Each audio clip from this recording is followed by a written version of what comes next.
Kinundena ng University of Southern Mindanao Graduate School ang pagpatay kay Dr. Evangeline Panturilla Abdullah sa sitio Corbada, Barangay Awang, Datuudinsin, Suat, Maguindanao del Norte. Si Abdullah, na kamakailan lang ay nagtapos ng Doctor of Philosophy in Education, major in Biology sa USM. Dati ring guro sa Cotabato City National High School at nagsisilbi namang Human Resource Management Officers ng bayan ng Sharif Saidona Mostafa.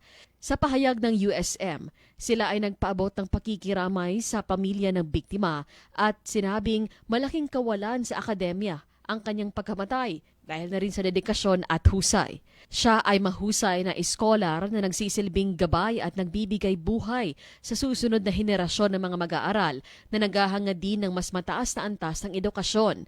Panawagan naman ng paaralan sa mga otoridad na magsagawa ng mabilis, patas at malalimang investigasyon upang matukoy ang motibo at agad na maibigay ang hustisya. Matatandaan na binaril ang biktima pasado alas 7 ng gabi noong Huwebes habang siya ay nakatayo sa National Highway. Agad siyang isinugod sa ospital pero idineklarang dead on arrival ng attending physician. Cherry May Tapia, NDBC Bida Balita.